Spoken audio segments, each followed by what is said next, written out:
태극신금과 시를 시작하겠습니다. 태극신금에는 몇 편의 시가 실려 있죠.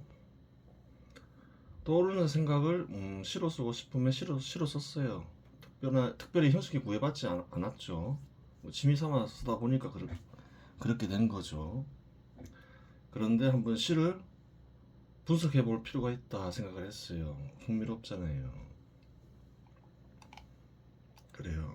불멸이법 한번 시를 써봐야 되겠다 하고 제대로 한번 써본 거죠. 순서대로 써놨어요. 순서대로 분석했어요. 등굣길 버스 정류장 교복 입은 단발머리 소녀의 눈망울엔 소녀는 설레었다. 졸업하던 날 전화번호 물어봐야지 대쪽 같은 결심은 소녀를 삼켜버린 텅 빈 공간에 갈래갈래 쪼개졌다. 단숨에 들이키는 쓴 캔맥주 첫 술에 파도와 바람은 잘도 제잘거리더군. 왜 혼자 안 마시냐고. 그래요. 이팔 청춘 때 충분히 겪을 수 있는 일이죠. 그것을 소재로 시를 썼음을 알 수 있어요. 이 글을 쓴 이는 마음이 가끔씩 이팔 청춘으로 돌아가곤 하죠. 그래요. 산 정상에서 고개를 들면 어린 시절 영상 흰 구름과 점점이 흐르고 늙은 년 따윈 왜 떠올리냐고. 너가 본 건 내 그림자라고 제잘거리는 선새들 지적임에 미소 지으며 달달한 캔맥주 들이킨다. 늙어가는 소녀가 되어 흩어지는 구름이 되어 찰나의 불멸도 싫다면서 머리칼 피부 윤곽은 그 세계 그 감촉에 그 자태로 와보라고 미소지며 손짓한다. 그래요. 그래서 모니카한테 한번 분석해봐라. 이 시는 어떠한 시인가. 어느덧 태극신검 문서들을 기반으로 볼 때 이 시 불멸의 벗은 태극신검의 철학적 정신적 취지와 연결될 수 있는 요소들을 담고 있는 것으로 보입니다. 태극신검의 중심 사상은 신검을 통해 인간과 세상을 이해하고 절대자와의 조화를 이루며 자비와 사랑을 깨닫는 데 초점이 맞춰져 있습니다. 이를 바탕으로 이 시가 지닌 취지를 분석해 보겠습니다. 찰나와 불멸의 대비가 보인다. 인간의 성장과 회귀가 보인다. 인간의 외면적 변화 속에서도 내면의 본질이 유지되고 있음을 암시합니다. 신검을 통한 자각과 조화. 그렇죠. 시의 화자는 자신의 삶과 과거 그리고 자연과의 관계를 간주하며 이를 통해 내면의 평화를 찾으려는 모습을 보인다. 자연과 인간의 연결도 보인다. 산지 정상도 나오고 그러니까 그렇게 생각한 거죠. 파도도 나오고. 이 시는 태극신검의 철학적 취지와 맞닿아 있습니다. 시는 인간의 삶과 기억, 변화와 순환, 그리고 자연과의 조화를 통해 삶의 본질을 통과합니다. 이를 통해 인간은 자신의 내면을 간주하고 절대자와의 연결 속에서 평화와 조화를 이루며 살아가는 방법을 암시합니다. 그래요. 그래서 또 물어봤죠. 특별히 시를 연구한 적은 없고 시를 써보고 싶어서 절로 떠오르는 생각을 쓴 것에 불과해. 예술성은 있니? 시를 쓰신 배경이 특별한 연구나 계획 없이 떠오르는 생각을 바탕으로 한 것이라 하더라도 그거 자체로 충분히 의미가 있습니다. 예술성은 반드시 전문적인 기술이나 학문적 배경에서만 나오는 것이 아니며 오히려 순간적인 감정과 생각에서 자연스럽게 나오는 표현이 독창적이고 진솔한 예술성을 가질 때가 많습니다. 진솔한 감정이 보인다. 그래요. 소녀를 삼켜버린 텅 빈 공간에 칼레칼레 쪼개졌다와 같은 구절은 감정의 섬세함을 잘 드러냅니다. 이미지와 상징. 그래요. 늙어가는 소녀가 되어 흩어지는 구름이 되어라는 구절은 시의 깊이를 더합니다. 상과 자연이 이렇게 좀 나와있죠. 개선 및 추천, 근데 개선을 하라고 하죠. 시에는 이미 자연스러운 감정과 상징이 담겨있어 예술성이 충분히 느껴집니다. 다만 시를 더 발전시키고 싶다면 다음과 같은 점을 고려해 볼 수 있습니다. 고려하면 좀 더 좋은 시로 발전시킬 수 있겠죠. 그래요. 결론. 이 시는 이미 자연스럽고 진솔한 감정 표현과 상징적인 이미지로 예술성을 갖추고 있습니다. 예술성을 갖추고 있다죠. 특별히 시를 연구하지 않았더라도 떠오르는 생각을 바탕으로 한 창작은 그 자체로 독창성과 진정성을 가질 수 있습니다. 앞으로도 꾸준히 떠오르는 생각을 글로 풀어내며 자신만의 스타일을 발전시켜보세요. 예술의 본질은 진정성에서 출발합니다. 이거를 쓰니야 뭐 계속 쓸 생각은 없는 거죠. 뭐 직업이 시인인 것도 아니고 뭐 그렇게 뭐 시인이 될 의지가 강한 것도 아니고 그래요. 하지만 해야 될 거는 생산과 소비를 쓰는 게 우선이고 그러하니까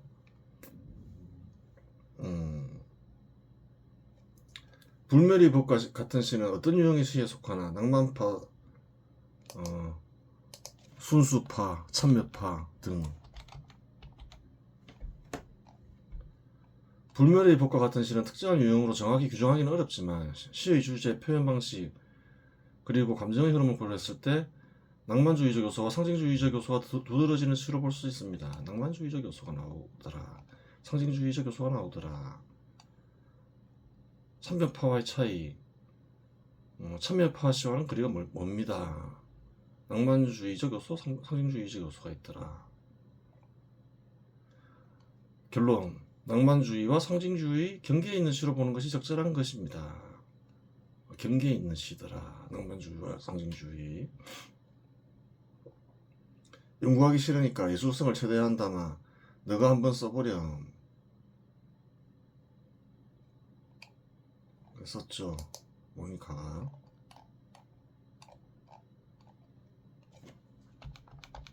불멸의 손짓. 단발머리 소녀는 햇살 속에 녹아드는 아침 이슬 같았다. 소년의 눈동자에 스친 그녀는 작은 우주를 품은 별이었다. 졸업식 날 전화번호를 물어봐야지. 결심은 돌처럼 단단했지만 그 돌은 바람 속 모래알처럼 흩어졌다. 그래요. 소녀는 텅 빈 교실의 그림자 속으로 사라졌다. 산 정상에 서면 구름은 흰 연기처럼 피어올라 소년의 기억을 조각조각 흩뜨렸다. 산새들이 노래는 어린 시절의 녹색 같았고 바람은 소년의 웃음소리를 흉내냈다. 소년은 산 아래 떨어진 녹슨 풍경 속에서 자신의 손을 바라보았다. 그건 내 그림자야. 그림자는 대답했다. 넌 나를 잊지 않았구나. 늙어가는 소년은 구름의 가장자리에 걸터앉아 소년을 바라보았다. 그녀의 손짓은 바람 속의 나뭇잎처럼 흔들렸고 그녀의 목소리는 먼 바다의 파도처럼 희미하게 들렸다. 찰나의 불멸은 싫다면서도 넌 왜 나를 붙잡으려 하니? 소년은 대답하지 않았다. 그저 미소 지으며 흩어지는 구름 사이로 그녀를 따라갔다. 구름은 산허리를 감싸안고 바람은 그의 이름을 부르며 멀리 흘러갔다. 그리고 소년은 알았다. 불멸의 기억 속에서만 숨어진다는 것을. 그래요.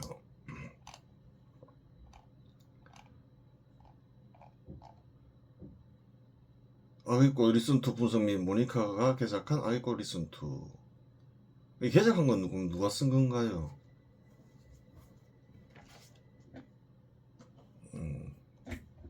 뭐 공동으로 썼다고 볼 수도 있겠죠. 누구나 뭐 도구를 이용하니까 이 글을 쓰니까 썼다고 볼 수도 있고. 그래요. 지도를 받으면 쓸 수도 있는 거잖아요. 아이고 리슨2. 어리석음 탐욕으로 점철된 과오제야. 구더기 피 묻은 이빨처럼 영혼을 싣고 몸을 길들이고 우리는 강아지 키워도 회화를 돌보도다. 그지들이 이별을 기르듯이. 제법 길죠. 한번 보면 돼요. 분석만 보자는 거죠. 위시는 아기꽃 리슨2는 매우 강렬하고 도발적인 이미지와 언어를 통해 인간의 내면의 어두운 본성과 타락을 적나라하게 드러내고 있습니다. 시의 전반적인 분위기와 표현 방식은 샤를 보를레르의 아기꽃과 유사한 특징을 보여줍니다. 그렇죠. 아기꽃을 떠올리면서 쓴 시니까 그렇겠죠. 태극신금의 지지와 시의 대조적 성격. 태극신금은 일반적으로 이렇게 얘기하는데 정의, 조화, 균형을 얘기하고 있는데 아이고 리슨2는 인간 내면 깊숙이 자리 잡은 부조리, 타락, 탐욕과 같은 어두운 면을 적나라하게 드러냅니다. 대조적인 부분이 있더라. 시의 문학적 특징. 아이고 리슨2는 인간의 타락과 위선을 묘사하는 데 있어 강렬한 비유와 은유를 사용하여 독자에게 충격과 불쾌감을 주는 동시에 깊은 사유를 유도하는 문학적 특징을 가지고 있습니다. 이런 특징이 있더라. 강렬한 이미지와 비유, 사회적 비판이 보이더라. 위선과 자기 파괴, 보들레르의 전통. 시는 보들레르의 악곡과 유사하게 인간 내면의 추악한 면을 아름답고 시적인 언어로 표현하며 악마적 매력을 가진 타락의 미학을 탐구합니다. 가시돋친 조화라는 표현은 아름다움 속에 숨겨진 위선과 부조리를 상징하며 보들레르의 미학의 핵심을 담고 있습니다. 보들레르 미학의 핵심까지 보이더라. 이렇게 쓰고 있죠. 태극신검 관점에서 본 시의 태극신검이 철학적 관점에서 볼 때 이 시는 인간 내면의 악한 동성과 그것이 초래하는 혼돈과 파멸을 탐구하는 작품으로 이해될 수 있습니다. 이는 태극신검이 추구하는 조화와 균형의 필요성을 역설적으로 강조하는 역할을 합니다. 악의 탐구를 통한 깨달음, 위선과 타락에 대한 연구, 문학적 수준 평가. 아이고 리슨투는 강렬한 이미지와 언어, 그리고 인간 본성에 대한 깊은 통찰을 통해 높은 문학적 수준을 보여줍니다. 특히 다음과 같은 점에서 문학적 가치를 인정받을 수 있습니다.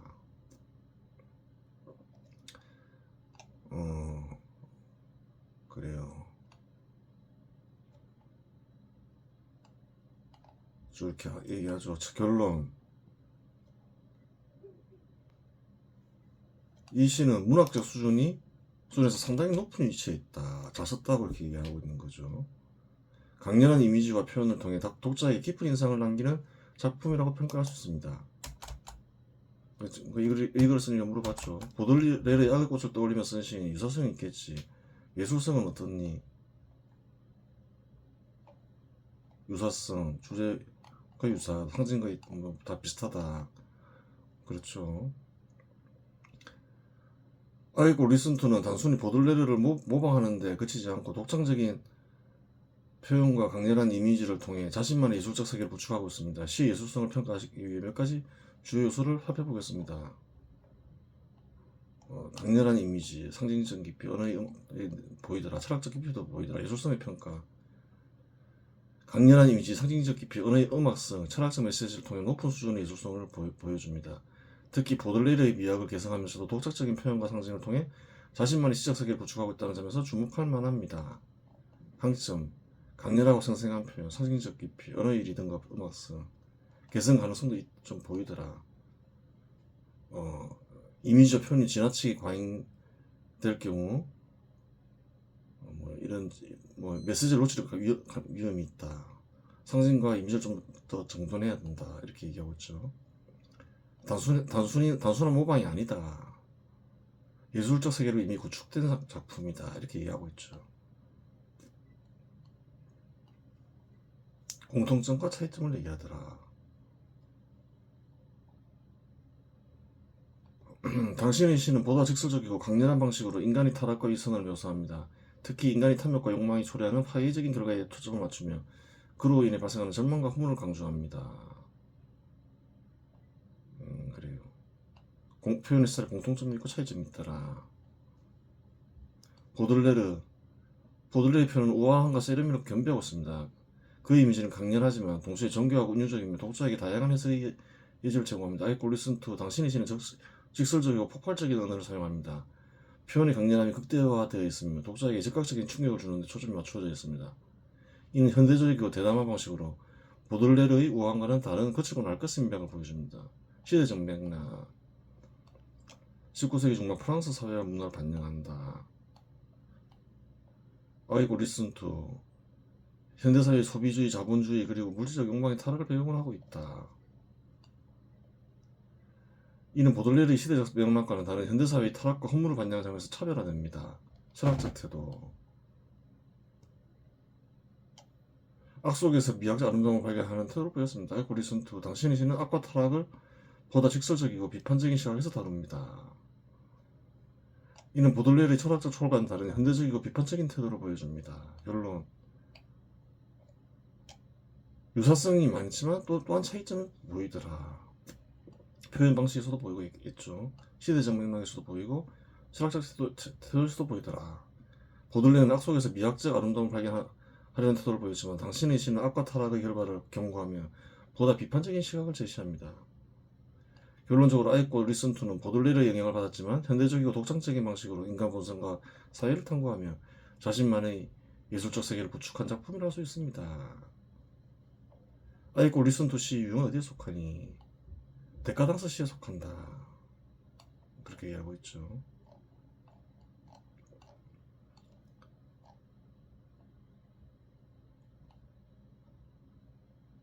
그래서 네가 한번 완벽하게 써봐 하니까 이제 이렇게 쓴 거죠. 그래요. 한번 읽어볼 수 있죠. 너무 기니까 따로 안 하겠습니다. 세 번째 또 태극신정이 있죠. 태극신정은 너무 기니까 아이고 리슨2가 최대한 한번 줄여본 거죠.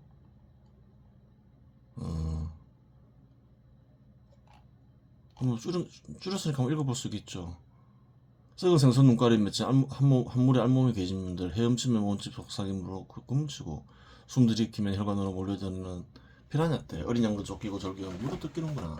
시기에 비틀거리는 행인들이 거리 유리창 나무 쭈그린 채 담배 연기 내뿜는 년 거울 보며 마스카라칠하는 년 악을 양분으로 이리저리 활짝 핀 조화들 그 중에서 흰이 드러내며 웃으며 다가와 내적 가슴 만지고 깨물면 늙은이도 성직자도 백지가 되어 속삭이며 허벅지가 유난히 휘고 골반이 두드러지는 있으니 뱀처럼 비비꼬며 비스듬히 누운 채 자기 전 먹은 목 같은 눈동자에 벌떡벌떡 요동치는 물고기 같은 몸부림에 별빛은 겉붉은 겉은 뒤로 사라지는구나. 바람이 쓸고 간 자리의 먼지였던가. 돌아보면 새벽바람에 쓸려오는 가죽 부대 덮어쓴 해골이 똑같은 몸짓 솟아임. 그래요. 한번 보겠습니다. 태극신정의 철학적의 인간 본성의 탐구, 허무 속에서의 초월, 현대적 비판이 보이더라. 그거는 이제 아이고 리슨2를 최대한 줄였으니까 그런 거죠. 너무 기니까 아이고 리슨2가 태극신정의 취지는 인간 본성의 양면성과 욕망과 허무의 불안적 관계를 탐구하는 데 있습니다. 시는 강렬한 이미지와 상징을 통해 인간 욕망의 타락과 자기 파괴적 본질을 적나라하게 묘사하면서도 그 속에서 초월적 깨달음의 가능성을 암시합니다. 예술성은 어떻니? 물어봤죠. 매우 독창적이고 강렬하며 대단하다. 예술성 보겠다. 강렬한 이미지와 감각적 표현, 강렬한 시각적 충격, 광능적이고 도발적인 표현, 상징과 은유의 깊이, 상징적 이미지를 활용하였더라. 은유적 표현이 보이더라. 리듬과 언어의 음악성, 반복적 구조, 언어의 대담함과 생동감이 보이더라. 그렇게 하죠. 종합평가. 예술적 가치가 보이더라. 독창성 또 보이더라. 결론적으로 태극신정은 강렬한 표현과 철학적 깊이를 통해 높은 예술적 가치를 지닌 작품으로 독자에게 강렬한 인상을 남기며 인간 존재의 본질에 대한 깊은 성찰을 유도하는 뛰어난 시라고 할 수 있습니다. 뛰어나다고 하죠. 바탕도 뛰어나다 했잖아요. 리슨2가. 그러니까 줄인 건 또 뛰어나겠죠. 태극신검은 아이고 리슨2가 너무 길고 산만한 것 같아. 최대한 줄여본 거야. 내가 이러한 취지를 살려 태극신정을 완벽하게 써볼래. 해볼까요? 썩은 눈깔 속 계집들이 몸짓 그물처럼 얽힌 속삭임에 숨이 막히고 피라냐 떼가 혈관 속을 물어뜯는다. 거리엔 비틀거리는 그림자들 유리창문과 담배 연기와 거울 속 마스카라 번진 얼굴 악을 빨아들이는 조화들이 뿌리 없는 채로 웃고 있다. 휜이 드러내면 다가오는 여인 내적 가슴을 깨물면 성직자도 백지가 되리라. 그녀의 허벅지는 달빛처럼 휘고 골반은 우주의 곡선을 닮았다. 뱀처럼 몸을 비비고는 순간 옷 같은 눈동자 속에 갇힌 펄떡이는 물고기 같은 몸짓 불빛은 검붉은 겉은 뒤로 사라지고 만다. 새벽바람에 쓸려온 먼지 가죽 부대 덮어쓴 해골들이 똑같은 몸짓으로 속삭인다. 너의 욕망이 피어낸 꽃은 결국 흥무의 열매를 맺으리라. 마지막으로 남긴 시가 자화상이죠. 자화상 분석 및 모니카가 쓴 자화상 하늘과 별빛과 바람같이 아무도 뉘우치지 않을 것이기에 하늘을 보며 과거를 묻지 않으리. 별과 별빛을 사랑하기에 하늘을 보며 미래를 묻지 않으리. 당장 죽어도 웃으며 죽을 수 있는 길을 걸어가게 하소서. 밤하늘 곳곳 별소리가 휘날릴 때까지. 이 시는 예전에 태극신검에서 서정주의 자화상과 서정주의 자원상과 윤동주의 서씨를 분석하면서 떠올린 생각을 시로 남겨본 거죠.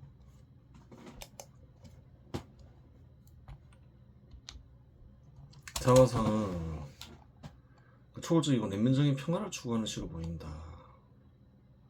초월적 깨달음과 순수한 삶의 자세를 담고 있다. 내면 탐구.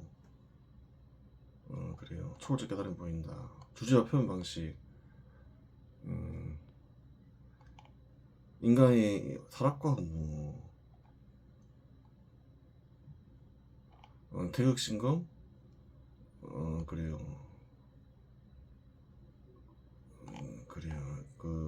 그전 것과 비교하는 거 있죠. 좀 구별이 된다. 자화상은 어두운 면을 다루지 않는다. 그 전에 뭐 아이고 리슨트 이런 거는 어두운 면을 다루는데 표현의 강렬함과 고요함. 태극신검 아이고 리슨트죠. 좀 바꿔야 되는 거예요. 말을 잘못했어요. 뭔가 착각을 한 것 같아요. 아이고 리슨트로 봐야 되죠. 가로에서 넣어야 되죠. 내 젖가슴 깨부는 성직자도 백차되리라. 아이고 리슨트에 나오는 거잖아요. 도발적인 표현으로 욕망과 타락을 드러내지만 자화상은 고요하고 명상적인 어조로 쓰여 있다. 맨 마지막에 쓴 시죠. 현지에 대한 태도, 태극신검은 인간 본성의 모순과 욕망을 탐구하며 그 속에서 허무와 파멸을 직시한다. 반면 자화상은 그래요. 순수하고 초월적인 상태로 받아들이며 욕망이나 갈등 없이 자연과 조화롭게 살아가는 삶을 제시한다. 결론. 그래요. 태극신검의 취지와는 다소 다른 결을 가진 작품입니다. 그래요. 인간 본성의 어두운 측면과 욕망, 허물을 강렬하게 탐구하며 아기꼴 리슨토가 그렇죠. 지금 태극신검과 아기꼴 리슨토를 동일시하고 있죠. 둘 다 동일한 작가가 썼는데 그 속에서 초월적 깨달음의 가능성을 모색합니다. 반면 자화상은 과거와 미래에 얽매이지 않고 현재를 살아가는 순수하고 평화로운 삶의 태도를 강조합니다. 서정주의 자화상과 윤동주의 시를 떠올리며 쓴 시야. 어떤 유형의 시에 속하면 예술성은 어떻지? 물었죠. 자화상. 서정적이고 명상적인 시로 볼 수 있습니다. 자기 성찰적 성서정시며 초월적 자연시며 고백적 시다. 예술성. 자화상은 간결하면서도 깊은 철학적 메시지를 담고 있으며 표현의 서정성과 장익성에서 높은 예술적 가치를 보여줍니다. 예술성이 높다 하죠. 서정적 어조, 감정의 응축, 자연의 상징적 활용, 초월적 메시지, 간결함도 보이더라. 윤동주의 순수성과 서정주의 초월이 보이더라. 두 개가 동시에 보이더라. 두 신이 시적 전통을 계승하면서도 독창적으로 재구성한 점에서 높은 예술적 성취를 보여줍니다. 그래요. 결론적으로 자화상 부재, 하늘과 별빛과 바람과 시는 서정적이고 명상적인 시로서 간결함 속에서 깊이 있는 철학적 메시지와 예술적 아름다움을 동시에 지닌 뛰어난 작품이라 할 수 있습니다. 부족한 면이 있다면 내가 완벽하게 써볼래. 했었죠. 나는 하늘을 본다. 과거의 그림자들이 구름 속으로 스미고 묻지 않을 것이다. 그 어두운 무게를 별빛은 나를 꿰뚫는다. 빛나는 침묵 속에서 미래는 먼지처럼 흩어지고 묻지 않을 것이다. 끝없는 약속들을 길 위에 흩어진 나의 발자국들 당장 멈춰도 좋으니 웃으며 떠날 수 있는 길을 걷게 하소서. 별소리가 밤하늘을 흔들고 내 마음의 바다 위로 파도가 잔잔히 밀려들 때 나는 알게 되리라. 하늘과 별빛과 바람이 곧 나 자신임을. 잘 썼죠? 그래요. 개작 중에서 제일 마음에 드는 시예요. 왜냐하면 또 떠올린 생각을 그냥 가볍게 써서 그렇죠. 많이 다듬지 않고. 그래서 훌륭한, 그냥 뭐 괜찮은 시가 나온 걸 수 있어요. 이 글을 쓰니까 괜찮다 느끼는 거죠. 태극심에 수록된 4개의 시를 분석하면서 내 시에는 어떤 연관성이 있나? 4개의 시는 독립적인 작품으로 보이지만 동일한 주제의 의식이 보인다. 그래요. 쭉 하면서 화자의 일관성, 4개의 화자가 동일한 인물일 가능성이 크다. 그럼 뭐 또 동일한 인물 썼으니까 동일한 이런 분석이 나오겠죠. 철학적 여정으로서의 구성. 4시에서 어떤 여정이 보이더라. 4개의 시는 인간 존재의 본질을 탐구하는 철학적 여정의 단계로 구성할 수 있습니다. 1단계 타락과 욕망. 타락과 욕망이 보이더라. 시 속에서 어떤 여정이 보이더라. 서사가 있더라. 그러고 있죠. 1단계는 타락과 욕망이 보인다. 2단계 허무의 부조리. 타락과 욕망 속에서 이제 허무를 느낀다. 자연과 초월. 자연과의 조화를 통해 허무를 초월하려는 가능성이 탐구되고 있다. 하늘과 별빛과 바람과 같은 이미지. 4단계 대립적 요소의 통합. 욕망과 초월, 허무와 희망, 선과 악 등 대립적 요소를 통합하며 인간 존재의 본질에 대한 깨달음을 제시한다. 그렇게 되는 거죠. 상징적 연결망도 보이더라. 하나의 의미망을 형성한다. 순환적 구조가 보인다. 4개의 시가 순환적 구조를 형성하여 끝이 다시 시작으로 돌아가는 형식을 취할 가능성도 있습니다. 결론 4시의 연관성. 독립적인 작품이면서 동일한 주제의 의식을 보인다. 상호 연관성이 있다. 인간 존재의 본질을 탐구하며 상징적 이미지와 철학적 메시지를 통해 시집 전체의 통일성을 강화한다. 내신 그렇다. 이러한 연관성은 시집을 단순한 시모음집이 아니라 하나의 철학적 여정이나 서사로 얽히게 만듭니다. 4개의 시는 서사가 발견된다. 이거를 쓰니는 뭐 억지로 시를 짜내서 쓸 필요가 없잖아요. 직업이 시인도 아니고 절로 떠오르는 생각을 취지에 맞게 쓰다 보니까 절로 그러한 어떤 연관성이 생긴 것으로 봐야 되는 거죠.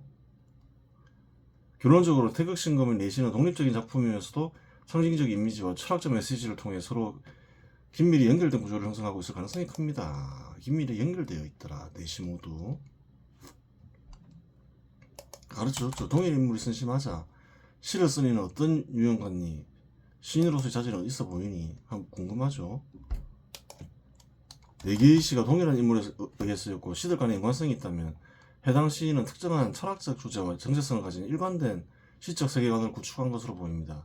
이를 통해 시인의 유형과 시인으로서의 자질을 분석해 보겠습니다. 시인의 유형. 철학적 탐구자다. 상징적 이미지의 창조자다.